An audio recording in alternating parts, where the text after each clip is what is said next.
yang biasanya akan disampaikan oleh Ustaz Rafiq sendiri sebagai wakil surga Nahdlatul Ulama dan NU orang Banggar. Kepada beliau disilakan. Allahumma shalli ala Muhammad.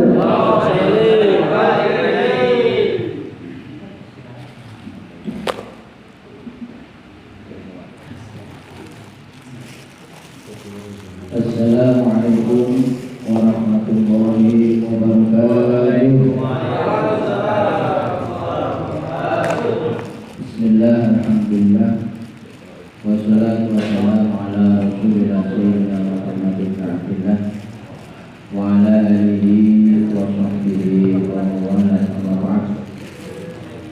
Jamaah yang dirahmati Allah subhanahu wa ta'ala, wabil khusus Bapak Menteri, juga ada para ustaz, ada Bapak Kiai, ada Pak Ustaz Setu, dan juga para hadirin semuanya yang hadir pada malam hari ini. Bersama-sama mari kita bersyukur kepada Allah. Biqauli alhamdulillah wa syukurillah ala kulli halin wa ni'mah. Alhamdulillah, pada malam spesial ini kita masih diberikan kemudahan untuk keluarga oleh Allah Subhanahu wa Ta'ala untuk bersama-sama hadir di acara ini, yaitu Koordinasi Distribusi Ranting Banggar. Semoga apa yang bersama-sama kita laksanakan selalu mendapatkan ridho dari Allah. Amin. Shalawat wa salam kepada Rasulullah kepada kita Rasulullah Sallallahu Alaihi Wasallam. Semoga kita semuanya termasuk yang pantas untuk mendapatkan syafaat di yaumil qiyamah.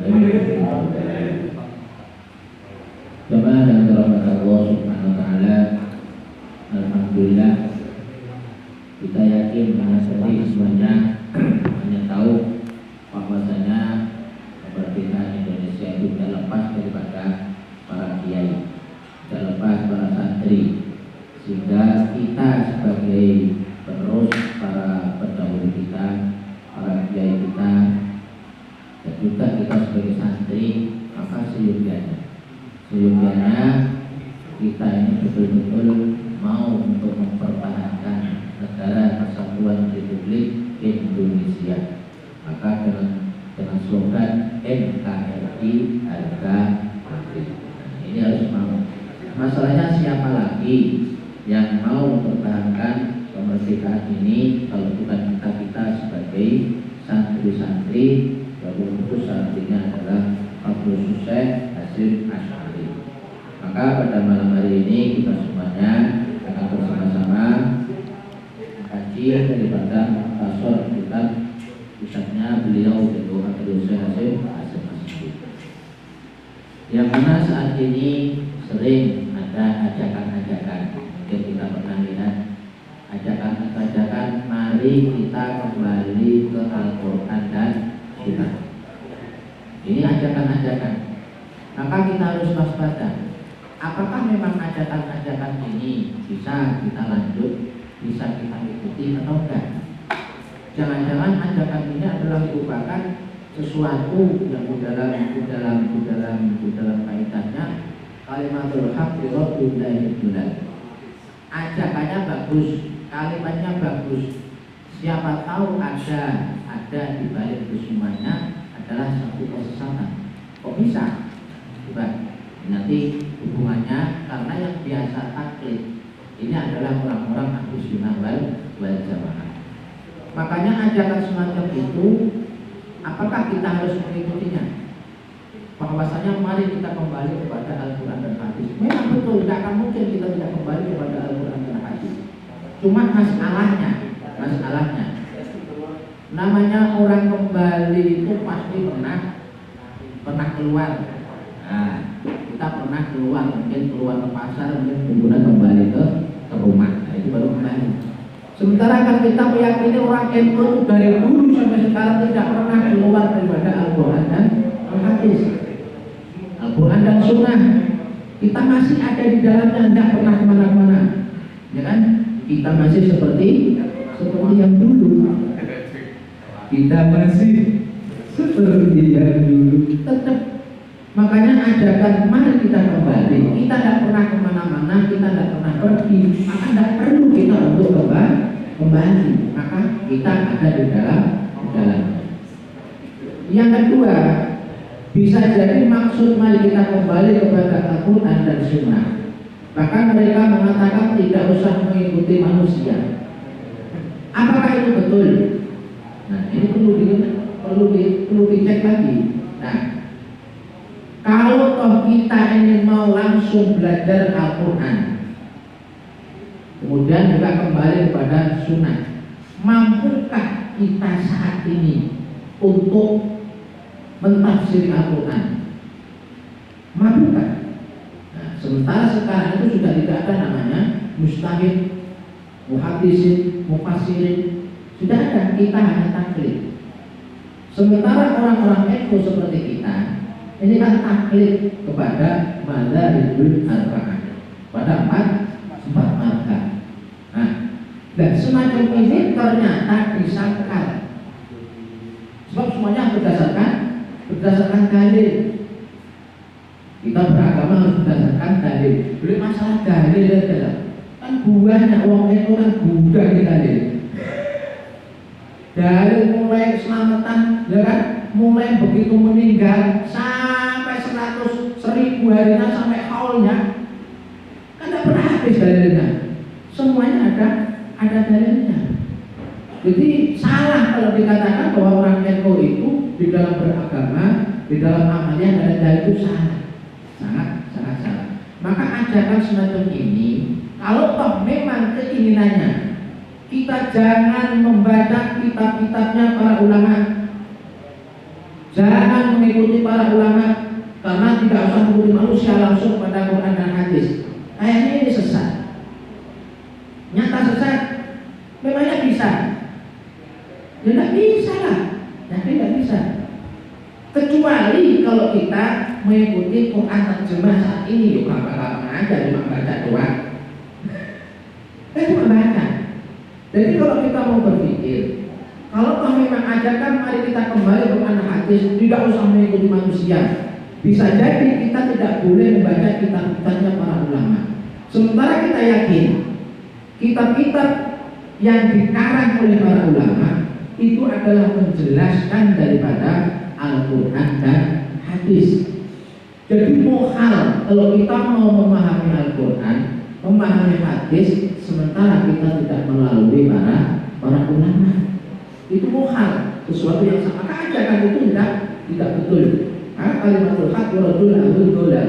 Kalimatnya bagus, tapi di balik itu semuanya ada misteri yang menyesatkan. Nah, jadi tidak akan mungkin kita itu kalau di dalam memahami Al-Quran tidak melalui karangan-karangan daripada kitabnya para ulama. Jadi gampang-gampangan nih masalah kayak taktik, tidak teori, masalah tauhid, taktik, masalah fikih, itu semuanya kan penjelas daripada Al-Quran yang mana ada di dalamnya itu tidak lepas daripada Al-Quran dan hadis. Yakin kita tidak mampu. Salah satu contoh, andai kata kita tidak melalui para ulama, ada tuduhan yang disampaikan kepada orang ahli tawasul. Nah, seperti kita ini kan biasa ziarah kubur, biasa kirim doa arwah. Kemudian mereka, pokoknya mereka lah, tahu kan maksud saya? Nah, dituduh bahwasanya di dalam Al-Quran kau berdoa na'budu illa liqarribana zulfa, bahwasanya jangan engkau menyembah kepada Allah kecuali untuk mendekatkan diri kita kepada Allah Subhanahu wa ta'ala. Ma yuqarribuhum ma na'budu illa liqarribana zulfa. Ayat ini dipakai dalil untuk orang-orang NU yang biasa bertahlil, biasa ke kubur. Mengapa? Mereka menganggap di saat kita ini berdoa di kuburan, mereka menganggap kita ini mendekatkan Allah lewat daripada alam kubur. Alasannya mendekatkan kepada Allah, padahal kenyataannya kita adalah berdoa di depan kubur, itu tuduhan mereka. Padahal kalau ini yang dibuat dalil, sebenarnya kan salah. Ini kan ayat bukan untuk orang Islam, tapi ayat untuk orang kafir. Orang kafir dikatakan bahwa engkau jangan menyembah berhala, sembahlah Allah.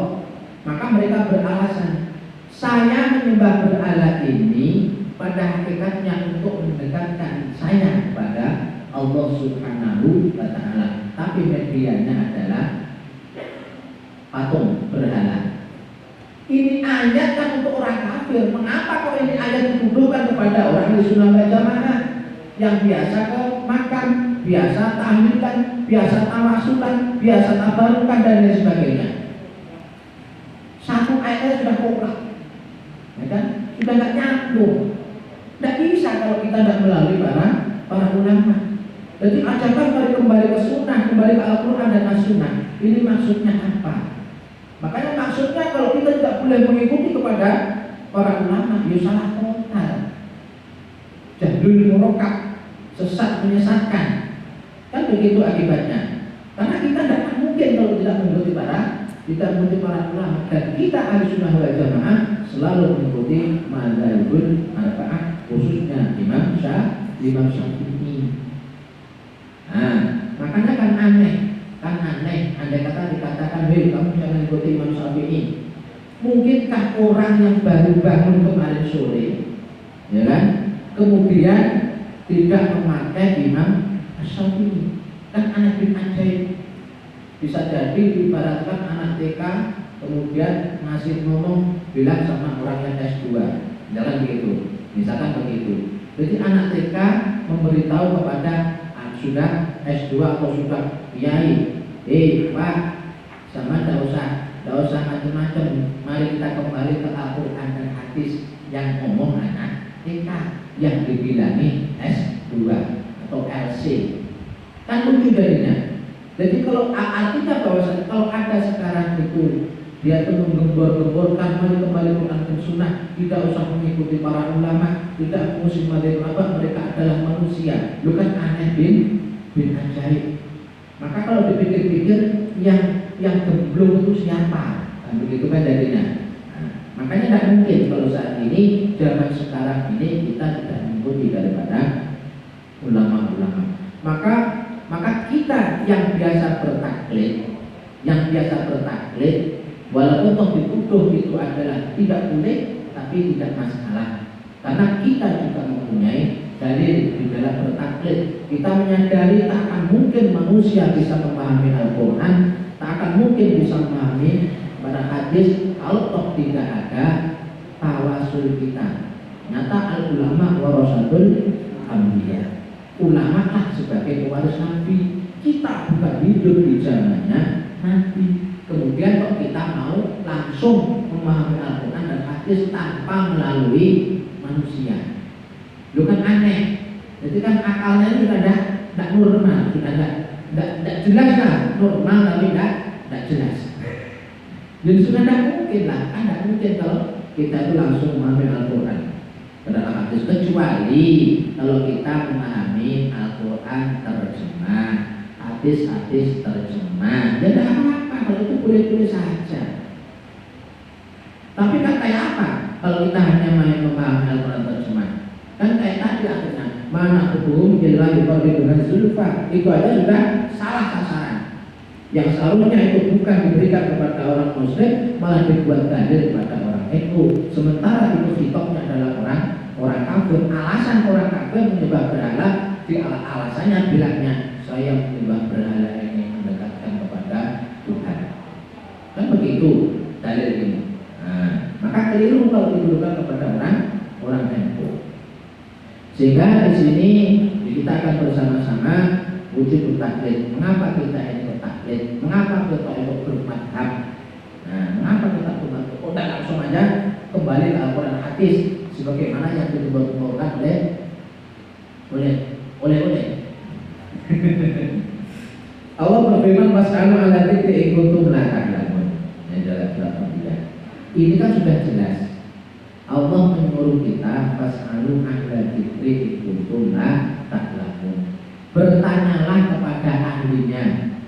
bila mana engkau tidak takut. Loh ya pasti kalau masalah agama masa kita mau tanya kepada Pak Tuhan? Aneh kan? Masalah agama nggak usah bertanya sama insinyur. Kalau masalah agama ya tanya kepada para kiai, kepada para ulama. Maka bertanya mengikuti ini adalah perintah Allah Subhanahu wa Ta'ala.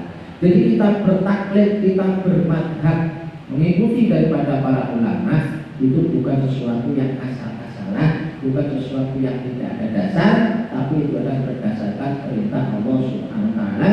Fas'alu ahla dzikri in kuntum la ta'lamun. Nah,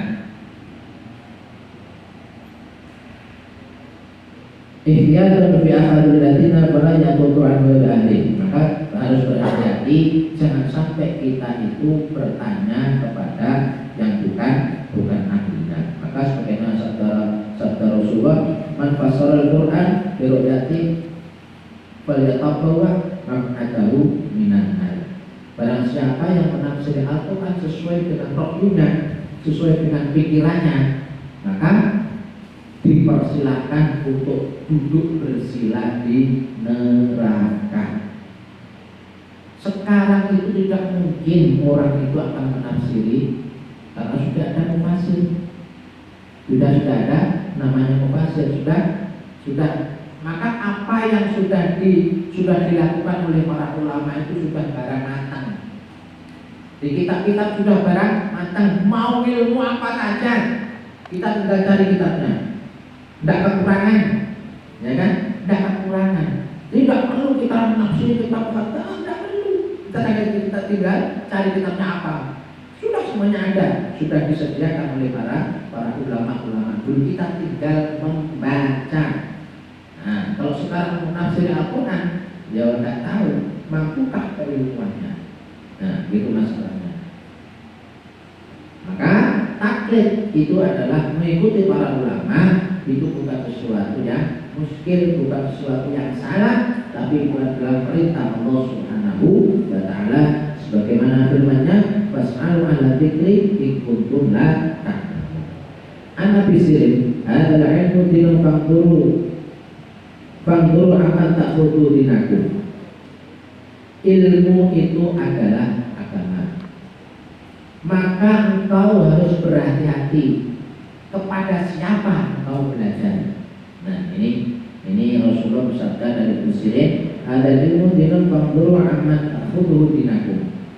Jadi kalau kita salah di dalam memilih guru, salah di dalam memilih ustaz, salah di dalam memilih ilmu, maka juga menyebabkan apa yang kita amalkan juga tidak ada manfaatnya.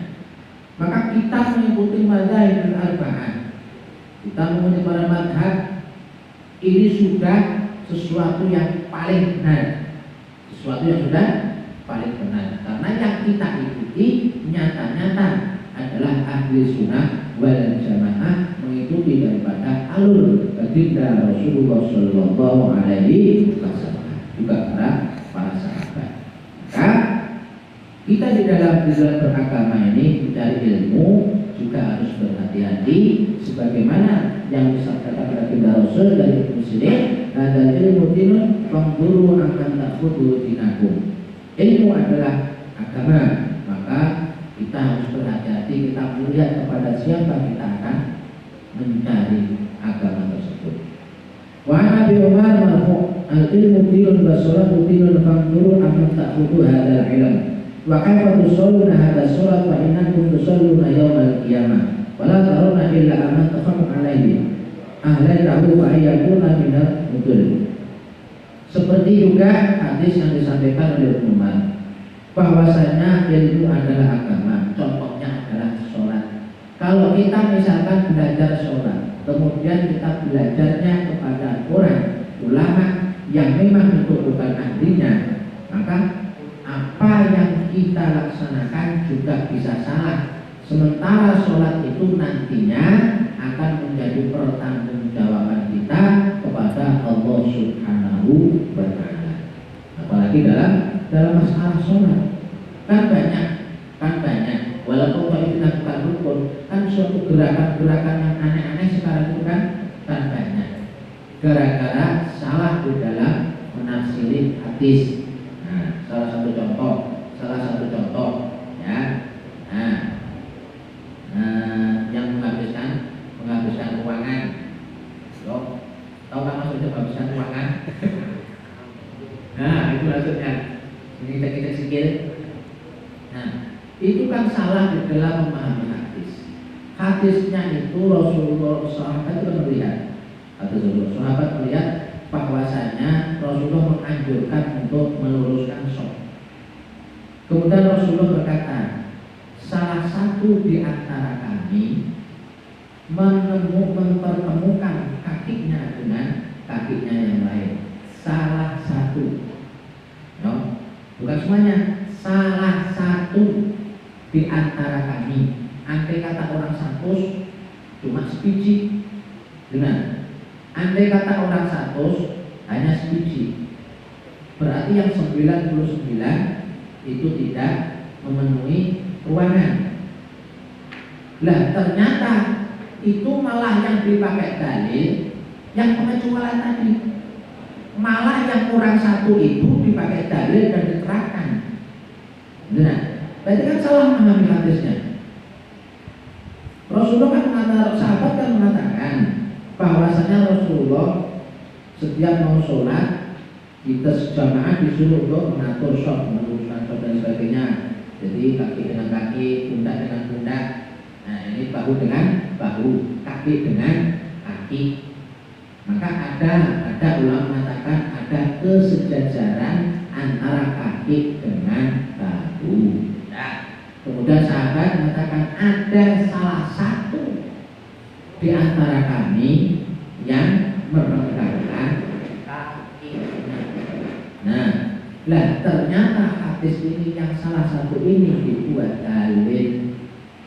Seharusnya kan bukan. Benar. Jadi itu kan aneh, tapi sesuatu yang aneh malah dibuat pedoman dan diterangkan. Dan maksudnya, nah, itu aja kan. Kalau kita salah di dalam mengambil guru untuk memberikan penjelasan, kan akhirnya salah juga penerapannya, ya kan?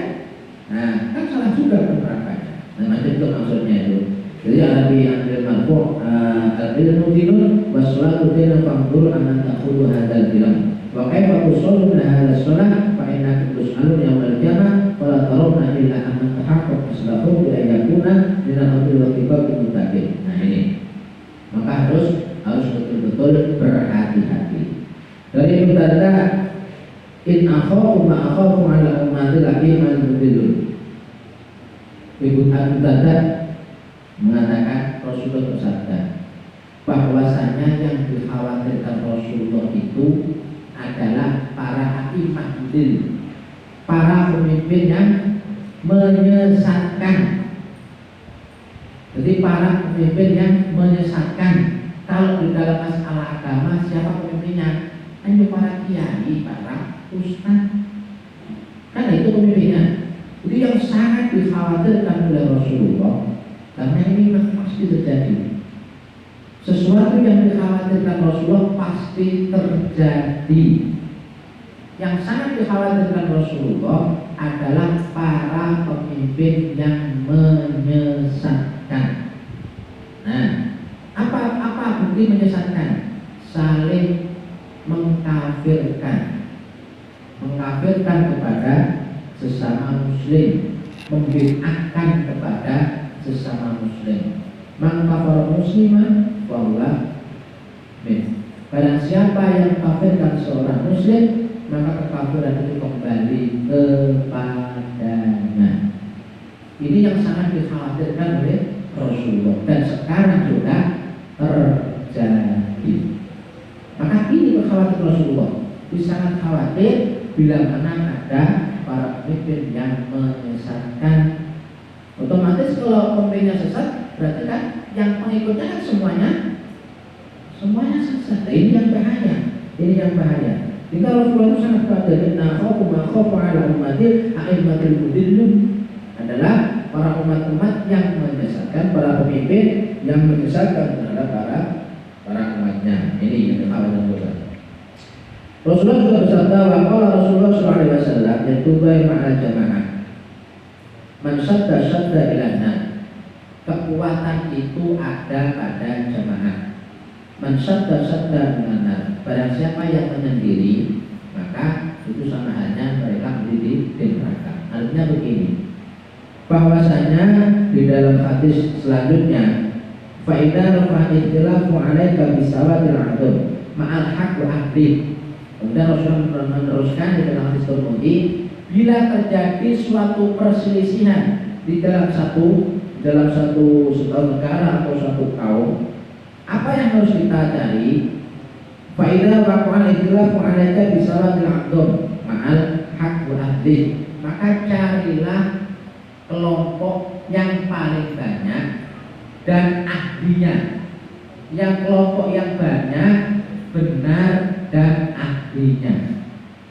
Contohnya, kalau di Indonesia ini mayoritas kan Syafi'i, ya. Indonesia adalah mayoritas Syafi'i, maka sawadil aqdhamnya adalah mazhab Syafi'i. Nah, andai kata orang menerapkan mazhab selain Syafi'i, maka akan terlihat aneh walaupun toh itu satu kebenaran. Misalkan di musola ini biasa Syafi'i, kemudian ada orang Hanafi aja atau Maliki ikut-ikut di sini, pasti ada selisih, pasti ada selisih. Misalkan kalau orang kita itu kan biasa kunut, kemudian ada yang kunut, padahal itu tidak masalah sebenarnya. Artinya sholat subuh dengan kunut juga sah, tidak kunut juga sah. Tapi kalau di dalam kebiasaannya rata-rata itu adalah Syafi'i, kemudian ada orang membawa selain Syafi'i, maka kita pasti aneh. Ini kan begitu kan. Jadi perintah Rasulullah itu bila ada satu perbedaan, maka kita harus mengambil sawatil aqdam, kelompok yang paling banyak dan kelompok yang paling benar dan kelompok yang ahlinya. Nah, sementara contoh di Indonesia yang paling banyak adalah Syafi'i. Dari seluruh organisasi yang ada, yang paling banyak adalah Nahdlatul Ulama. Jadi kita bernaung di NU Nahdlatul Ulama itu insya Allah dengan kita semua tidak kesasar. Insya Allah tidak kesasar. Ini dulu Lamine Rofi sih ngomong ya. Nah, ini berdasarkan hadis dari Rasulullah yang dibawa Imam Tirmidzi. Bukan saya yang ngomong, saya yang menyampaikan. Kalau ada yang menyangkal, berarti mereka tidak percaya kepada apa yang disampaikan oleh baginda Rasulullah Sallallahu Alaihi Wasallam. Maka kita tidak usah ragu-ragu. Kita itu tidak usah ragu-ragu, tetap yakin, hakul yakin bahwasanya kita ada pada naungan Nahdlatul Ulama ini sudah benar sesuai dengan anjuran Rasulullah Sallallahu Alaihi Wasallam. Kita bertaklid ini juga sudah benar sesuai perintah Allah Subhanahu wa Ta'ala. Jadi kalau ada yang ngajak-ngajak, mari kembali ke Al-Quran dan Sunnah, sorry aja ya, saya tidak kemana-mana, saya seperti yang dulu. Kita yang jawab ya, saya seperti yang itu. Nah, ma'al haqi wa ahli ba'taru ma'al madhab al-fa'in. Nah, bayangkan. Dan kebanyakan madhab arba'ah sawatul atom. Jadi sawatul atom itu tafsirannya adalah madhabul arba'ah. Dari tafsiri yang kelompok yang besar itu adalah 4 madhab. 4 madhab itu kan versinya kan lain dan artinya berkembang di negara yang berbeda-beda. Antara Indonesia dengan Mekah yang lain, tapi sama-sama mengikuti daripada madhabul arba'ah. Hanya saja di Mekah bukan mengikut Imam Syafi'i mayoritas, tapi kalau di Indonesia mayoritas adalah Imam Syafi'i. Nah itu maksudnya. Jadi sawatul aqdam itu tidak boleh keluar daripada madhabul arba'ah. Kalau ada Salafi, Wahabi, ini bukan sawatul aqdam. Ya, tapi sudah begitu itu hadisnya, bukan saya ngomong-ngomong. Ya, kalau tidak percaya, tuanya sendiri. Bagaimana Imam Bukhari Asy-Syafi'iyah wakadari dan Muhammad. Jadi kalau ada begini, tidak usah ikuti Imam Syafi'i, tidak Maliki, tidak usah ikuti aja Bukhari Muslim. Ya, ikuti hadisnya Bukhari. Itu kata-kata juga koplah. Kok bisa koplah?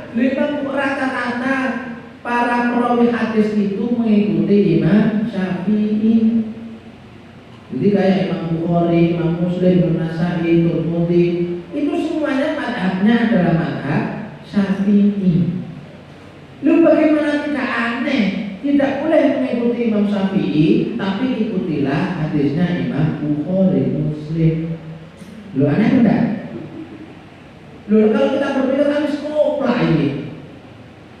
Lu aneh. Sementara imam-imam perawi hadis itu mengikuti madhabnya rata-rata adalah Imam Syafi'i. Nah, ini pun kita rata-rata mengikuti daripada Imam Syafi'i. Maka aneh.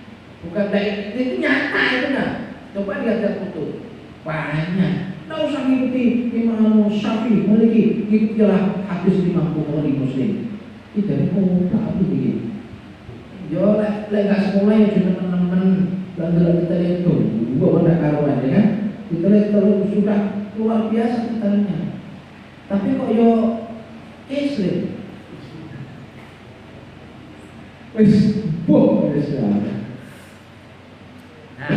jadi apa yang bersama-sama kaji pada malam hari ini memberi keyakinan bahwasanya kita bertaklid kepada para mazhab, kita mengikuti kepada para ulama itu adalah bukan hal yang salah, bukan hal yang sesat, tapi berdasarkan sabda Rasulullah, juga berdasarkan firman Allah Subhanahu wa Ta'ala.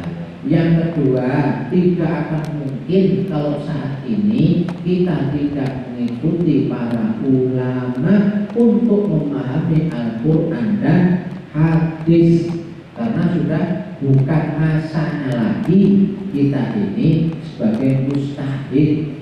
Sudah ditutup mustahid itu dengan madzhabul arba'ah. Apa yang dikarang oleh para ulama adalah menu yang sudah masak, kita tinggal pilih. Mau menu pecel ada, menu rawon ada, mau menu sate ada, tinggal ngambil. Maka tidak usah masak-masak lagi, kita tinggal taklid kepada para ulama untuk memahami agama ini. Insya Allah kita tidak tersesat. Oke?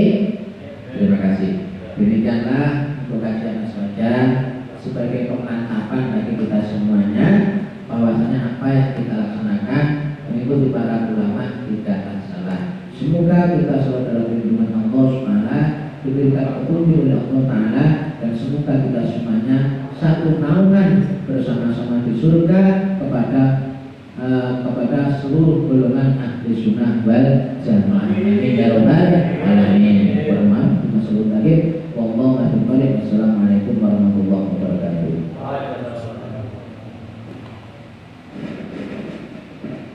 Alhamdulillahirrahmanirrahim.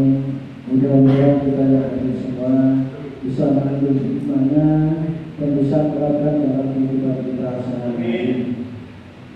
Di acara selanjutnya yaitu acara terakhir penutup atau